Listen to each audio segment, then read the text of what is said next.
Special teams were the difference in the game. Gave up them two power PK goals in the first. For me, we got to do a better job there in them goal line plays. One was a lucky bounce, kind of, but and our power play didn't create enough. We didn't do enough in the PP tonight.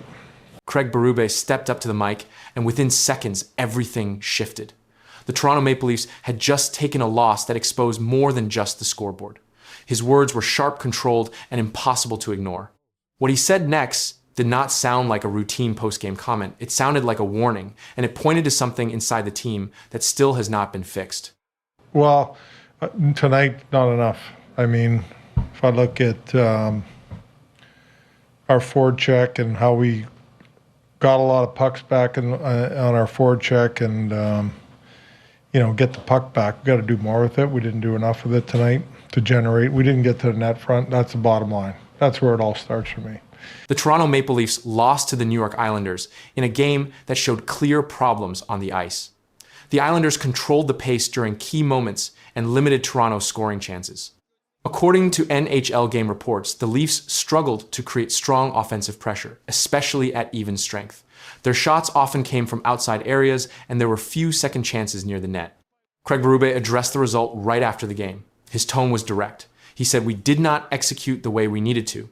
That statement matched what happened on the ice. Toronto had trouble completing plays in the offensive zone.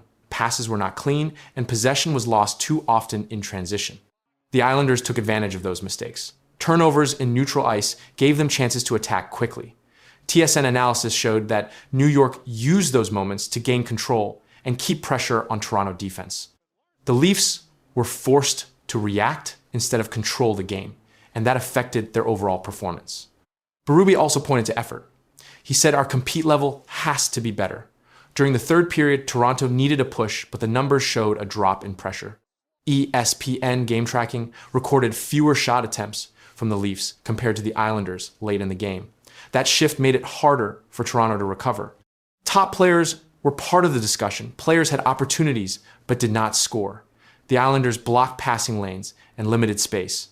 Sportsnet reports noted that Toronto top line could not find the same rhythm seen in previous games. Berube did not focus on one player. He made it clear the issue was across the team.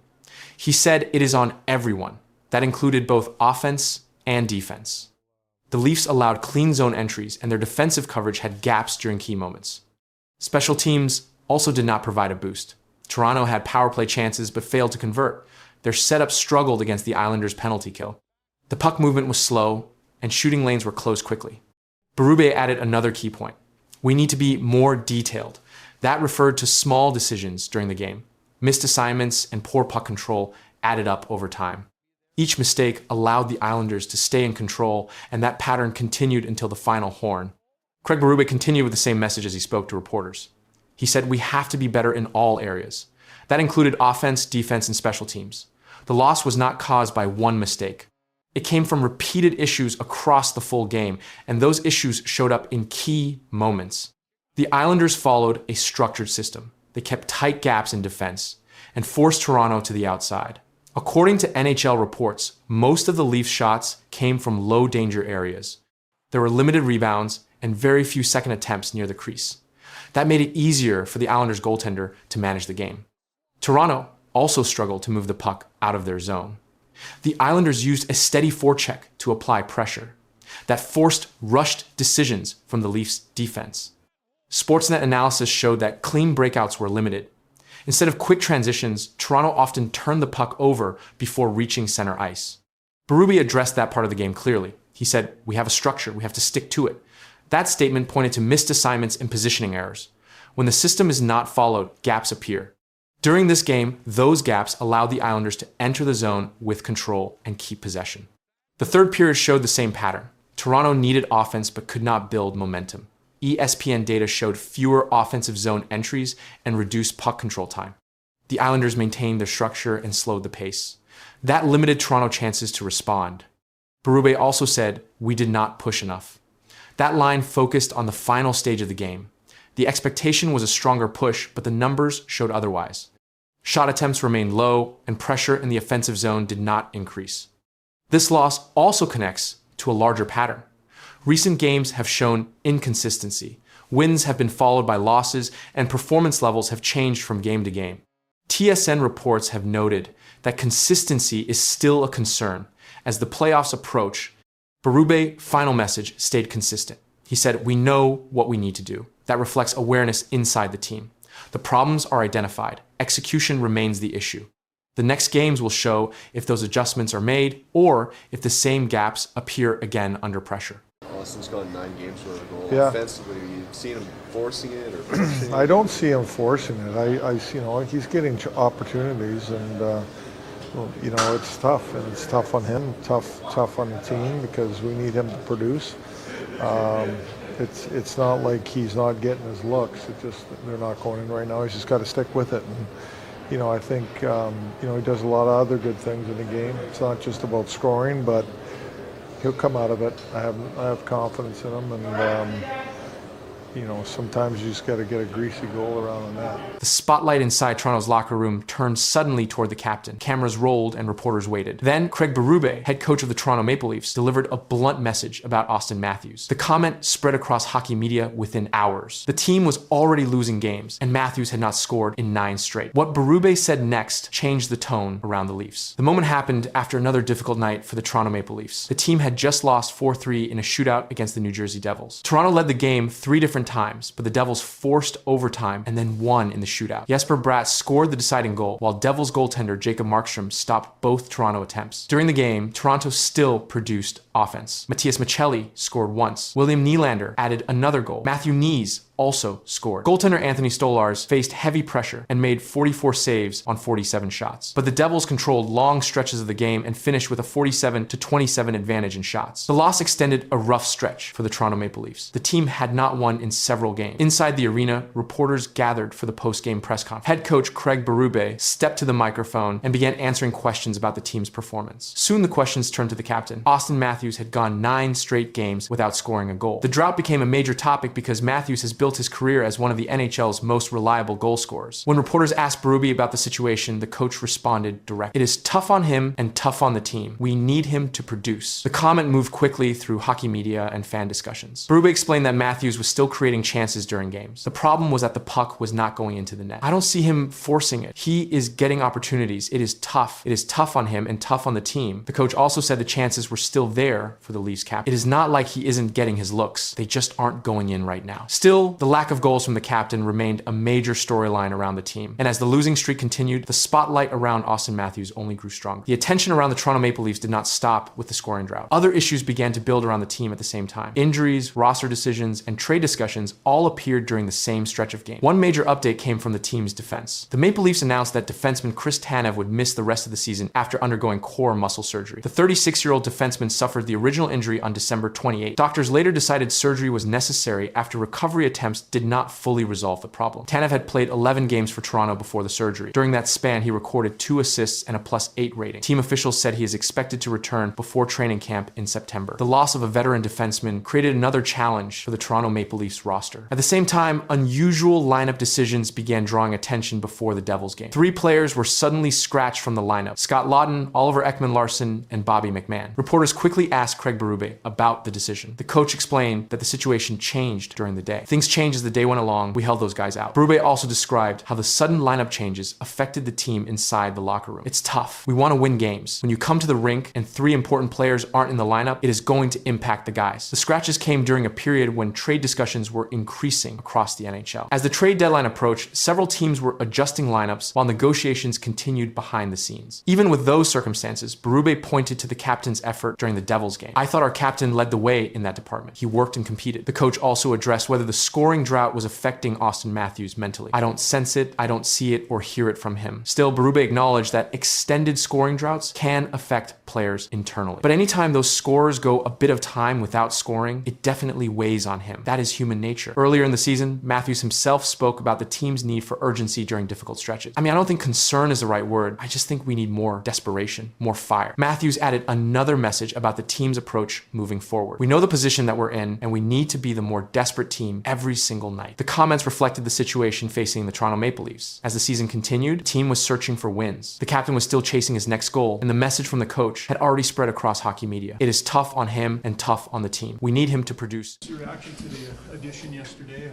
Connor Murphy, kind of what your experience is playing against him and what you know about it? Yeah, not fun to play against, which is always a good sign. Just solid player. I think he can really help for sure. A quiet moment in the Edmonton Oilers locker room suddenly turned into one of the most talked about comments of the NHL trade deadline. Connor McDavid stepped in front of reporters and spoke about Edmonton's newest move. The words were calm, but the message carried weight across the league. A veteran defenseman had just arrived in Edmonton, and McDavid's response quickly caught everyone's attention. The Edmonton Oilers have traded for a defenseman. That news came about an hour after the Oilers general manager said a new player wouldn't fix their defensive issues. It's not going to be magical new players. It's going to be the approach that we take as a team, understanding that going through a whole period without getting a lot of scoring chances is okay if you don't give up a lot. 5 NHL games between the Blackhawks and Coyotes. The Edmonton Oilers made a major move before the NHL trade deadline when they acquired defenseman Connor Murphy from the Chicago Blackhawks. The trade sent a 2028 second-round draft pick to Chicago, while the Blackhawks agreed to retain 50% of Murphy's $4.4 million salary cap. The deal brought an experienced defensive player to a team focused on strengthening its blue line before the final stretch of the season. Yeah, anyway, all right, so the Oilers, not a great start coming out of the Olympic break, giving up quite a few goals. They go and pull the trigger on a deal yesterday. They bring in Connor Murphy. It's a second-round pick in 2028 going to the Chicago Blackhawks. Hawks are going to retain 50%. He's a UFA at the end of the year. Craig, is this a deal that you really like? Yeah, it is. It's a deal I really like. Connor Murphy's a really solid player, and he's a stable, steady player. The exact type of player that Darnell Nurse needs. Listen, Murphy entered the Oilers organization with more than 775 games of NHL experience. The defenseman stands 6'4" and is known for playing a physical defensive style. Throughout his career, he has taken on difficult matchups against opposing forwards. Coaches frequently use him on the penalty kill and in late-game defensive situations when protecting a lead. During the current season with Chicago, Murphy appeared in 60 games and recorded 4 goals and 9 assists. His role focused mainly on defensive coverage rather than offensive scoring. He regularly played against top offensive lines and ranked among Chicago's leaders in block shots and defensive zone minutes. Edmonton's decision to add Murphy came after several defensive struggles during the season. Analysts reviewing team performance noted that the Oilers ranked 18th in expected goals allowed at 5-on-5. The penalty killing unit also ranked near the lower tier of the league. These numbers became an important factor as the front office evaluated roster needs before the trade deadline. Connor McDavid addressed the move shortly after it became official. The Oilers captain spoke during media availability and explained how Murphy's playing style has been viewed by players across the league. Not fun to play against, which is always a good sign. Just a solid player. I think he can really help for sure. I do not think you can have too many of those guys. Those guys are extremely valuable, so I'm excited about it. McDavid's statement described the type of defender Murphy has been during his NHL career. Forwards often measure defensemen by how difficult they are to play against along the boards and in front of the net. Murphy built a reputation in that role while playing with the Blackhawks. The Oilers expect Murphy to join a defensive group that includes Darnell Nurse, Evan Bouchard, and Matthias Ekholm. Coaches plan to use him in defensive situations and penalty killing assignments. His presence allows the team to distribute defensive responsibilities more evenly across the lineup. The Western Conference playoff race remained close, and several teams were separated by only a small number of points. Each roster decision during the trade deadline period carried direct impact on playoff position. McDavid continued producing strong numbers during the season. At one point, he recorded 96 points, including 34 goals and 62 assists. His offensive output kept Edmonton among the top scoring teams in the league. The Oilers rely heavily on the combination of McDavid and Leon Draisaitl to generate offense in critical games. Despite that scoring production, Edmonton's recent seasons have ended without a championship. The Oilers reached the Stanley Cup final twice in the previous 2 seasons, but both series ended in losses to the Florida Panthers. Those results placed additional focus on roster improvements entering the new season. Management identified defensive structure as one of the main areas requiring reinforcement. Advanced statistics from the season showed the Oilers allowing 2.37 expected goals against per 60 minutes during 5-on-5 play in certain defensive matchups. Analysts pointed to defensive coverage and penalty killing as areas that needed improvement before the playoffs. Connor Murphy's arrival directly connects to that need. Throughout his career, Murphy has been used as a shutdown defense. Coaches rely on him to block shots, clear the front of the net, and limit scoring chances during defensive zone pressure. These responsibilities often appear during penalty kills and late game situations when protecting a lead. Murphy also brought leadership experience from Chicago. Before the trade, he served as one of the Blackhawks' alternate captains and remained among the longest tenured players on the roster. His role inside the locker room included mentoring younger defensemen while handling difficult defensive assignments on the ice. Inside Edmonton, the Oilers coaching staff began preparing defensive pairings that could include Murphy alongside veteran defenseman Darnell Nurse. Both players possess large frames and long reach characteristics often used to disrupt opposing forwards near the crease. Coaches expect this pairing to face some of the league's most skilled offensive lines. The trade also reflected the strategy of Oilers general manager Stan Bowman. The front office focused on adding experienced players rather than making major roster changes. By acquiring Murphy with partial salary retention, Edmonton strengthened its defense while keeping its core group of forwards intact. Connor McDavid's remarks about the new addition highlighted how players inside the locker room viewed the move. His description of Murphy as not fun to play against echoed the opinion many NHL forwards share about physical defensemen who protect the defensive zone. As the trade deadline approached, attention across the league remained fixed on whether Edmonton would make additional moves. The Oilers had strengthened one key position, but the playoff race in the Western Conference continued to tighten, and every game began to carry greater weight. I think they were already sellers, Anson, but I think the way this week has gone, it has the Maple Leafs even considering not just the UFAs, but some of their longer contracted players. I think if people have ideas, they want to call them, just call them and they'll listen to what you have to say. I think they've been very disappointed by the way this year has gone, and they're willing to listen maybe on some things that they wouldn't have been willing to listen on earlier in the year. A quiet sentence on national television just changed the Maple Leafs' entire trade deadline picture. Elliotte Friedman revealed that Toronto is no longer thinking small. The front office is widening its scope, and more names are now in play than expected. Core stars are not included, but the list is growing, and what that means behind closed doors is only starting to surface. Elliotte Friedman delivered the update during Saturday headlines on Sportsnet. He reported that the Toronto Maple Leafs are expanding what they are willing to consider before the March 6 NHL trade deadline. The original expectation was simple. Toronto would evaluate pending unrestricted free agents and decide whether to move. That plan has now shifted. Friedman said the word around them is they are widening their scope of what they would consider. That statement confirmed the organization is no longer focused only on expiring contracts. The front office is now discussing players who have term remaining on their deals. This changes the trade structure. Players with term often carry more value because acquiring teams control them beyond the season. He's the captain of the Senators. He's a great captain for the Senators. He's not going anywhere. Auston Matthews, the one thing I can tell you about Matthews is, right before the Olympics, the Maple Leafs called Matthews and his representation, and they said, if we take a step back, and they knew that this was coming even before this week, which has really been ugly for them. If we take a step back, are we going to have a problem with Auston for next year? And they were told, no, there won't be an issue with Auston for next season at that time, right before the Olympics. So they're not looking to move Auston Matthews. I don't think they're looking to move Nylander. Friedman also made a firm clarification. He stated, I do not think it is anything like Matthews or Nylander. I do not think we are talking about anything like that. That removes Auston Matthews and William Nylander from speculation tied to this report. Both players are under long-term contracts, and their names are not part of the widened discussions described on air. The deadline is set for March 6 at 3 p.m. Eastern Time. That leaves only days for decision. When a team broadens its scope this close to the deadline, it signals active conversations with multiple clubs. Trade talks expand when management evaluates more than rental pieces, and that is what Friedman's update indicates. Could you see something like that? Maybe a Kiefer Sherwood, a Bobby McMahon, and getting a very, very cheap, under $2 million 20-goal scorer? Yes, I do think that they could look for a depth forward that fits cap-wise, 100%. Now, historically, they don't like rentals. That has been their play. They don't like guys who are rentals.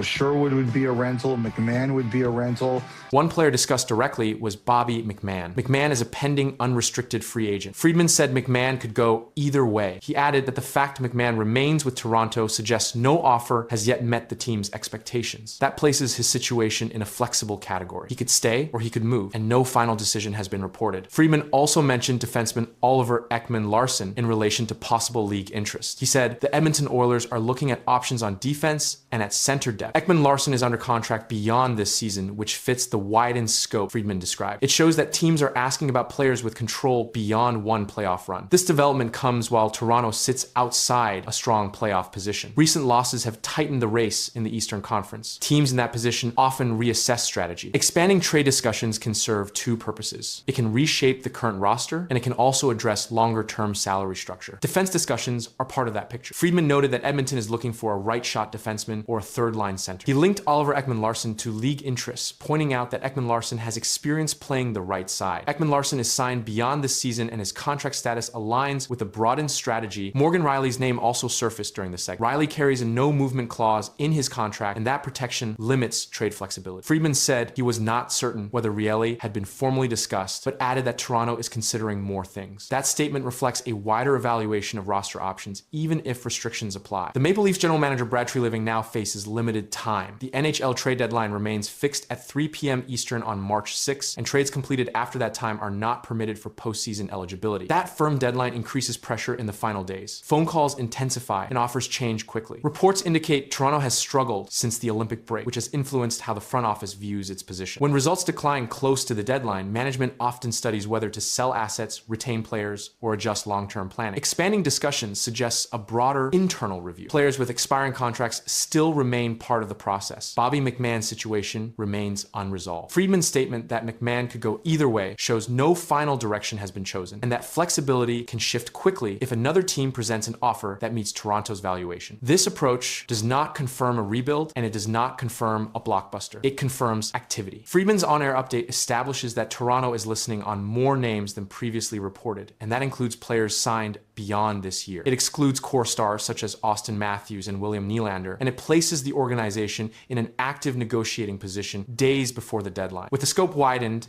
and time running short, league executives now monitor Toronto closely. Conversations continue behind closed doors, and decisions must come before the clock stops. Breaking now at noon, Pittsburgh Penguins captain Sidney Crosby is officially out. KDKA sports reporter Cassidy Wood is here in the studio with us this afternoon. Cassidy, this isn't just 1 or 2 games without Sid. Yeah, that's right, Barry. Unfortunately, Sid will miss a minimum of 4 weeks now. Just not the news we wanted to hear today as the Penguins. More bad news has just hit Sidney Crosby, and this time it could shake the entire Penguins season. The Olympic injury that forced him out of the gold medal game is now confirmed to sideline him for weeks. Pittsburgh has placed its captain on injured reserve. The timing is critical, the impact is immediate, and the consequences are still unfolding. The Penguins return to the ice tomorrow after the Olympic break without Sidney Crosby. Crosby is out for at least 4 weeks. Fans have been waiting for news on his status since he was hurt while playing on the Canadian Olympic team. Yeah, it really is, Christine. You know, especially when you consider that Sidney Crosby has really been an Iron Man for the last 4 years for the Pittsburgh Penguins. He has missed only 2 of their last 300 games, but that now is going to change today. The Pittsburgh Penguins confirmed that Sidney Crosby will miss a minimum of 4 weeks because of a lower body injury. The injury happened during the 2026 Winter Olympics in Milan. Crosby was hurt in Canada's quarterfinal game against Czechia. He left the ice late in the second period after getting tangled along the boards and did not return to the game. After evaluation, the Penguins placed Crosby on injured reserve. The team announced the move following his return from Italy. Being placed on injured reserve means Crosby cannot play during this recovery period, and the team can adjust its roster while he heals. The 4-week timeline is the minimum. His status will depend on medical evaluations in the coming weeks. Crosby did not play in Canada's semifinal game against Finland. He also missed the gold medal game against the United States. Canada went on to lose the final 2-1 in overtime. Before the injury, Crosby recorded 6 points in 4 Olympic games. He was serving as captain of Team Canada during the tournament. After the gold medal game, Crosby spoke about the injury. He said he was pretty close to playing, but ultimately could not go. He also said he did not have an issue with the hit that led to the injury. According to reports, he credited the medical staff in Italy for giving him a chance to attempt a return. At the time of the injury, Crosby was leading the Penguins in scoring this season. Before the Olympic break, he had 27 goals and 32 assists in 56 games. Despite his age, he has remained one of Pittsburgh's top offensive producers. The Penguins entered the Olympic break with a 29-15-12 record. They were sitting in second place in the Metropolitan Division with 70 points. The team now faces a tight schedule over the next several weeks. Reports indicate Pittsburgh has 26 games remaining in the regular season, including a stretch of 15 games during the next 4 weeks, while Crosby is expected to be out. The following day, Canada's head coach said it was too soon to confirm Crosby's availability for the semifinal. Crosby did not dress for the semifinal matchup against Finland. Connor McDavid took over captain duties in his absence. Canada advanced to the gold medal game, but Crosby was again ruled out before the final against the United States. The United States defeated Canada 2-1 in overtime to win the gold medal. Crosby watched from the sidelines. His Olympic tournament ended with 6 points in 4 games. Those numbers included goals and assists from the opening round games before the injury. His absence in the medal rounds changed Canada's lineup structure. After returning to Pittsburgh, Crosby underwent further evaluation by the Penguins medical staff. The team confirmed the lower body injury and announced the minimum 4-week recovery period. Placement on injured reserve gives the organization roster flexibility, but confirms he will miss multiple regular season games. The timing affects a demanding portion of the Penguins schedule. Pittsburgh is set to play 26 remaining regular season games. 15 of those games fall within the next month. Their first game after the Olympic break is against the New Jersey Devils. The compressed schedule increases the importance of lineup adjustments. Crosby has played a central role in Pittsburgh's offense this season. His 59 points in 56 games lead the team. Removing that production shifts responsibility